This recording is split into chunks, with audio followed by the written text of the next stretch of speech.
Becoming a designer is not easy. मैं ये कोई मोटिवेशनल लाइन की तरह नहीं बोल रही हूँ, मैं जेन्युइनली बोल रही हूँ। और कौन सा करियर बनाना ईजी है? हर करियर में हजारों तरह की प्रॉब्लम्स होती है, बस तुमको तुम्हारा डिफिकल्ट चूज करना है। तुमको तुम्हारा वो डिफिकल्ट चूज करना है जिसमें तुम्हें मजा आता हो। On the journey of becoming a designer हम हजारों तरह की प्रॉब्लम्स रोज फेस करते हैं और कोई बताता ही नहीं है कि इन प्रॉब्लम्स का करना क्या है। मैं इस वीडियो से यही कोशिश करूंगी कि तुम्हारी जो भी प्रॉब्लम्स है उसके क्या क्या ऑल्टरनेटिव सोल्यूशंस हो सकते हैं मैं तुम्हें बता पाऊँ, क्योंकि मैंने अभी तक जितना भी एक्सपीरियंस करा है, I know it's not easy. मैं अपनी स्टोरी अपने एक्सपीरियंसेस से बता रही हूँ कि डेस्टिनेशन फिक्स्ड है, पाथ तुम्हें तुम्हारा खुद का बनाना है। वो जर्नी कैसी होगी वो कोई और आके तुम्हें नहीं बताएगा। कोई तुम्हें फिक्स्ड पाथ नहीं दे सकता कि ये कर लो और तुम डिजाइनर बन जाओगे, तुम पैसे कमाने लग जाओगे, तुम 100% सक्सेसफुल हो जाओगे। एट दी एंड सब तुम्हारे हाथों में होता है। अब प्रॉब्लम से स्टार्ट करते हैं, तो ध्यान से सुनो। सबसे बड़ी प्रॉब्लम है बजट और एक्सपेंसिव कॉलेजेस की, चाहे वो मास्टर्स के लिए हो या बैचलर्स के लिए हो। डिजाइन महंगा है इंडिया में, और इंडिया में छोड़ो बाहर जाओगे तो भी महंगा ही है, और ये सच है। और तुमको कोई गारंटी भी नहीं देता कि तुम्हारा उस पर ROI अच्छा होगा कि नहीं होगा। कोई तुमको गारंटी नहीं देगा कि तुम ये 4 साल का कोर्स कर लो, इसके बाद तुम इतना कमा लोगे। और यही चीज सबसे स्कैरी लगती है। बट मैं तुम्हें एक प्रैक्टिकल चीज बताती हूँ। देखो, स्कॉलरशिप्स है तो तुम तुम्हारा टाइम पहले तो स्कॉलरशिप्स ढूंढने में और वहाँ वो स्कॉलरशिप तुम्हें कैसे मिलेगी उसमें अपना टाइम इन्वेस्ट करो। सीरियसली, बहुत कॉलेजेस है जो बहुत अच्छी अच्छी स्कॉलरशिप्स देते हैं, पर बात वही है कि वो हर किसी को नहीं देते। जो डिजर्विंग है वो उससे देते हैं। तो तुम्हारा काम है कि तुम्हें उसके लिए डिजर्विंग बनना है। उन स्कॉलरशिप्स के लिए हार्डवर्क करो ना। और अगर ये नहीं हो रहा है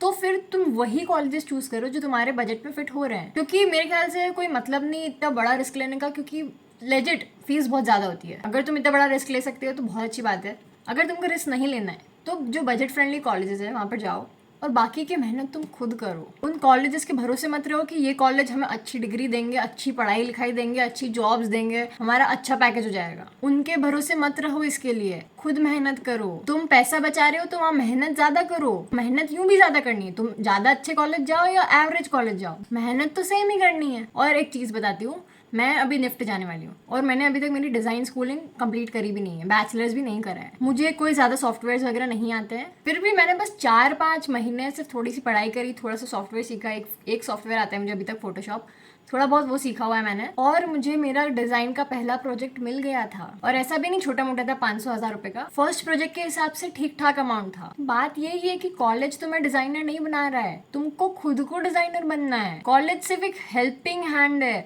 जो तुम्हें एक रास्ता दे देगा, रिसोर्सेज दे देगा, एक स्ट्रक्चर्ड करिकुलम दे देगा। करना फिर भी तुमको ही है। अब तुम्हें वो स्ट्रक्चर्ड करिकुलम नहीं मिल रहा है तो थोड़ी और मेहनत करके खुद के लिए बना लो, खुद के लिए नया रास्ता ढूंढ लो। कोई अच्छे कॉलेज नहीं जाना तुम्हारी जर्नी खत्म नहीं कर देगा, वो सिर्फ एक रास्ता बंद करेगा। तुम 4 रास्ते खुद के लिए और बना सकते हो। ओके, अब प्रॉब्लम 2 की बात करते हैं, जो है कि पेरेंट्स को नहीं मना पा रहे हैं। अब देखो, मैं भी नहीं मना पाई थी स्टार्टिंग में, मैं भी बहुत डरी हुई थी। मेरे पेरेंट्स तो मुझे बहुत सपोर्ट करते हैं, मुझे किसी चीज के लिए मना नहीं करते। मैंने उनका वो ट्रस्ट गेन कर लिया है, तो मेरे केस में इतनी प्रॉब्लम नहीं थी। पर फिर भी थी, क्योंकि मैं फिर भी नहीं कर पा रही थी। मुझे भी बहुत एफर्ट्स लगे थे, मेरे लिए इतना आसान नहीं था उनको मनाना इस चीज के लिए। और वो जिस भी तरह रिएक्ट करते हैं, वो जो भी मना करते हैं, वो इसीलिए करते हैं क्योंकि वो खुद भी डरे हुए होते हैं। यार, ये चीज एक्सेप्ट करना थोड़ी मुश्किल होती है, पर यही सच है। वो इसीलिए ऐसे रिएक्ट करते हैं क्योंकि वो तुमसे प्यार करते हैं, वो तुम्हें अच्छे सेटल्ड देखना चाहते हैं। वो चाहते हैं कि तुम एक रिस्पेक्टफुल इंसान बनो, लोग तुम्हारे काम के लिए, तुम्हारी पर्सनालिटी के लिए, तुम्हारी लाइफ के लिए तुम्हें रिस्पेक्ट करें। तुम अच्छा पैसा कमाओ, अच्छा खाओ पियो, जो तुम्हें शौक पूरे करने वो करो, अच्छा फ्यूचर हो तुम्हारा। तो उनकी वो फीलिंग रॉन्ग नहीं है। वो लोग, हमारी वाली जनरेशन जो जेनजीज है, उनको थोड़ा कम समझते हैं वो, पर वो भी हमारी रिस्पॉन्सिबिलिटी है उनको समझाना। उनको भी समझाने वाला कोई भी नहीं है। हम ये एक्सपेक्ट नहीं कर सकते कि कहीं से उनको बस कैसे भी समझ आ जाए, वो भी हमें ही करना है। और मुझे पता है ये आसान नहीं होता है, पर तुम एटलीस्ट ये कर सकते हो कि अगर तुम खुद में भी कॉन्फिडेंट नहीं हो ना, तो कैसे भी करके उन्हें कॉन्फिडेंट फील कराओ कि मैं ये पाथ चूज कर रहा हूँ, मैं अपनी मेहनत पूरी करना चाहता हूँ या चाहती हूँ। वो 3 इडियट्स वाला फरहान तुम्हें बनना पड़ेगा। That's the only way. वो लोग भी तुम्हें खुशी देखना चाहते हैं। एंड ट्रस्ट मी, अगर तुम उन्हें जेन्युइनली अश्योरेंस दोगे, तुमने उन्हें 100% अश्योरेंस दिया, तुमने उसका 10% भी कर लिया ना, तो वो सेटिस्फाइड हो जाएंगे। और पेरेंट्स को कन्विंस करने का एक ही सबसे बेस्ट तरीका है, काम करो, मेहनत करो, अपना काम दिखाओ, करके दिखाओ। सिर्फ बातों से नहीं होता है। तुम सिर्फ बोल दो कि मैं ये करूंगा, मैं ये करूंगी, तो वो नहीं मानेंगे। करके दिखाओ तो मनाने की भी जरूरत नहीं पड़ेगी। That's the only way. ठीक है, अब चलो बजट भी हो गया, पेरेंट्स को भी मना लिया, लेकिन अब क्लैरिटी नहीं है कि करना कैसे है, विच इज प्रॉब्लम 3। और ये सबसे बड़ा गिमिक है। दुनिया में इतनी सारी मिस इन्फॉर्मेशन है कि क्लैरिटी ढूंढना ही सबसे बड़ा टास्क हो गया है, और ये एक नेवर एंडिंग लूप है। एक वीडियो से दूसरी वीडियो, एक ब्लॉग से दूसरा ब्लॉग, एक इंसान से दूसरा इंसान, इसने क्या बोला, उसने क्या बोला, ये क्या कर रहे हैं, वो क्या कर रहे हैं, ये कर लूं कि वो कर लूं, ये सब हमेशा चलता रहेगा और क्लैरिटी कभी नहीं मिलती है। मैं तुम्हें एक सीधी सच्ची बात बताती हूँ, तुम्हें 100% क्लैरिटी कभी नहीं मिलेगी लाइफ में। जो लोग बोलते हैं ना कि हाँ मुझे तो यही करना है, वो भी एक पॉइंट पे आके डाउट कर लेते हैं। तुम्हें 100% क्लैरिटी कभी मिल सकती ही नहीं है, मुझे भी अभी तक नहीं है, और मुझे पता है मुझे आगे भी नहीं रहेगी, क्योंकि प्लान्स हमेशा चेंज होते रहते हैं। आज कुछ कर रही हूँ, कल कुछ कर रही हूँ, आज एक तरीका यूज कर रही हूँ, कल दूसरा तरीका यूज करूंगी। लेकिन अगर तुम्हें 1% भी क्लैरिटी है, 1% भी, तो उस 1% पे काम करना शुरू करो आज, अभी। क्योंकि जितना ज्यादा काम करोगे ना, उतनी ज्यादा क्लैरिटी आएगी, उसके बाद कॉन्फिडेंस आएगा, फिर तुम्हें समझ आएगा कि अच्छा अब दूसरा परसेंट कैसा है, फिर तुम तीसरे परसेंट पे जाओगे। ऐसे चलता जाएगा। ये क्लैरिटी तुम्हें सिर्फ काम से मिलेगी, सोचने से और वीडियोस देखने से नहीं मिलेगी। तो क्लैरिटी ढूंढना बंद करो, काम करना शुरू करो।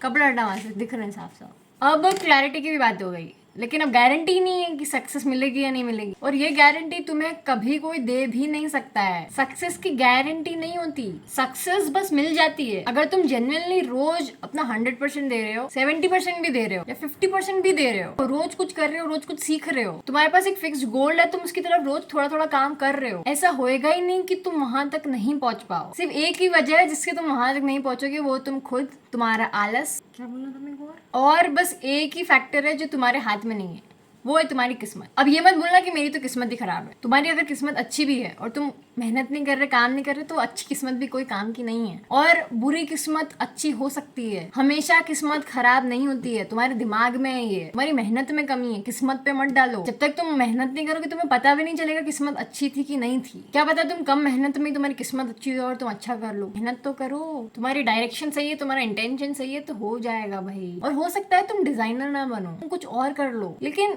अगर तुम रोज कुछ कर रहे हो तो ये नहीं हो सकता कि तुम सक्सेसफुल होगे ही नहीं। ऐसा नहीं होता है। और इसका एग्जाम्पल मैं खुद हूँ। मैं एक आर्टिस्ट बनना चाहती थी, मुझे बहुत शौक था पेंटिंग वगैरह का, स्केचिंग वगैरह का। मेरे को मेरी पेंटिंग्स बेचनी थी, बढ़िया दिन भर पेंटिंग करना था। वो मुझसे नहीं हुआ, शायद मैंने उसमें इतनी मेहनत नहीं करी, या जो भी रीजन हो, वो मुझसे नहीं हुआ। मैं डिजाइन फील्ड में आ गई, और मुझे अभी भी नहीं पता है कि मैं सक्सेसफुल डिजाइनर बनूंगी कि नहीं बनूंगी। पर अब मुझे इतना कॉन्फिडेंस है कि मैं अपनी लाइफ में कुछ तो ढंग का कर ही लूंगी, इस चीज से नहीं तो दूसरी चीज से। क्योंकि एट द एंड गोल होता है हमारा पैसा कमाना और थोड़ा खुश रहना। अब वो जरूरी नहीं है कि वो किसी एक ही फील्ड से आए, वो किसी भी चीज से आ सकता है। तो तुम एक फील्ड में नहीं कर पा रहे, दूसरी फील्ड ढूंढ लो। डिजाइन के अंदर भी ऐसा हो सकता है, क्या पता ग्राफिक डिजाइन कर रहे हो, तुमसे वो नहीं हो रही, तो प्रोडक्ट ट्राई कर लो। प्रोडक्ट नहीं हो रहा, यूआई यूएक्स कुछ भी कर लो। गोल तो पैसा कमाना है ना। तुम्हारा पाथ चेंज हो सकता है, डेस्टिनेशन तो एक ही है। और ये सब भी सॉर्ट हो गया, चलो फिर आता है कि एआई रिप्लेस कर देगा। एआई का डर बना हुआ है सबके अंदर, और सच बोलूं मेरे अंदर भी है, लेकिन इतना डर नहीं है कि भाई एआई रिप्लेस कर देगा, मेरा तो कुछ होएगा ही नहीं, मैं तो बेरोजगार हो जाऊंगी, मेरे पास तो कुछ काम ही नहीं बचेगा, मैं कैसे पैसे कमाऊंगी। कितना ही रिप्लेस कर लेगा यार, और करेगा, एआई रिप्लेस करेगा, बहुत सारी चीजें करेगा। पर ये जो डर है उसके लिए ये बकवास है। डर के क्या होएगा भाई। एक टाइम पे कंप्यूटर्स भी आए थे, नई टेक्नोलॉजी आई थी, तब भी लोगों को ये डर था कि कंप्यूटर्स आए, अब तो हमारी नौकरी चली जाएगी, ये हमें रिप्लेस कर देंगे। और जो लोग अडेप्ट नहीं हुए हैं वो रिप्लेस हुए भी। जिन लोगों ने कंप्यूटर्स नहीं सीखे, टेक्नोलॉजी के साथ आगे नहीं बढ़े, वो लोग रिप्लेस हुए भी। और जो लोग हो गए उन्होंने कंप्यूटर सीख लिए और वो कंप्यूटर्स के साथ काम कर रहे हैं। एआई के साथ भी सेम यही चीज है। आज हमारे लिए लैपटॉप यूज करना, कंप्यूटर यूज करना कितनी नॉर्मल बात है, एक टाइम पे लोगों के लिए नहीं थी। उन्हें भी यही लगता था कि ये हमारी नौकरी खा जाएंगे। पहले वाली जनरेशन में कंप्यूटर्स थे, हमारी वाली जनरेशन में एआई है। और एआई सिर्फ डिजाइनर्स को थोड़ी रिप्लेस करेगा, एआई तो हर फील्ड में है। जो लोग जेई कर रहे हैं उनको, इंजीनियर्स को भी डर है कि एआई रिप्लेस कर देगा। अगर तुम रिप्लेसेबल हो तो तुम तो दूसरी फील्ड में जाके भी रिप्लेस हो जाओगे। मैंने एक पॉडकास्ट में पढ़ा था कि एआई तो वेटर्स, होटल में जो हेल्पिंग हैंड्स होते हैं, उन्हें भी रिप्लेस करने वाला है। एआई टीचर्स को रिप्लेस कर देगा, तो अब क्या लोग सिखाना छोड़ देंगे। सोल्यूशन सिर्फ एक ही है, तुम्हें इररिप्लेसेबल बनना है। अगर एक चीज में तुम्हें लग रहा है कि रिप्लेस हो रहे हो, दूसरी चीज सीख लो, सीखते रहो। एआई को सीखो, उससे काम करवाओ, उसे कमांड करो। एआई का स्लेव नहीं बनना है, एआई का कमांडर बनना है हमें। तो सिंपल है, जो लोग एआई से डरेंगे वो रिप्लेस होंगे, जो एआई सीख लेंगे वो नहीं होंगे। और लेजिट कह रही हूँ, एआई से काम बहुत आसान कर सकते हो तुम 4 जने का काम खुद अकेले कर सकते हो। तुम्हें और क्या चाहिए। तुम बिना किसी टीम के एक कंपनी खड़ी कर सकते हो, तुम्हारा स्टार्टअप कर सकते हो, एक एजेंसी बना सकते हो। तुम्हें और क्या चाहिए। तो अपने काम के लिए यूज करो ना, डरने से कुछ नहीं होगा। अब ज्यादा नहीं बोल रही इस पे, नेक्स्ट बात करते हैं, which is your mental health. अब ये चीज मुझे बहुत लगती है कि इंपॉर्टेंट है, बात करनी चाहिए इस चीज़ पे, क्योंकि हमारी वाली जनरेशन में ये वाली चीज़ बहुत स्केरी है। हर कोई कहीं ना कहीं बहुत लोनली फील करता है, हर कोई कहीं ना कहीं बहुत डरा हुआ है, क्या होगा, कब होगा, कैसे होगा, फ्यूचर कैसा होगा, मेरे दोस्त होंगे या नहीं होंगे, सब ठीक होगा या नहीं होगा। मैं भी फील करती हूँ ऑनेस्टली, लेकिन उस चीज़ को ठीक करना हमारी रिस्पॉन्सिबिलिटी है। तुम्हारी मेंटल हेल्थ ठीक नहीं है, तुम और कोई चीज़ ठीक नहीं कर पाओगे, एग्जाम्स के लिए प्रिपेयर नहीं कर पाओगे, अच्छा करियर नहीं बना पाओगे, करियर अच्छा बना भी लोगे तो खुश नहीं रह पाओगे। तो प्लीज़ अपनी मेंटल हेल्थ को सीरियसली लो, दूसरे ले या नहीं ले, तुम तुम्हारी मेंटल हेल्थ को सीरियसली लो। और इस चीज़ के लिए जो चीज़ मुझे सबसे ज़्यादा हेल्प करी है वो है बुक्स पढ़ना। बुक्स पढ़ना बिल्कुल नहीं पसंद था, मुझसे कभी बुक्स नहीं पढ़ाती। मैं स्कूल लाइब्रेरी से बुक्स लाती भी थी और अगले हफ्ते सेम वैसे की वैसी देख के आ जाती थी।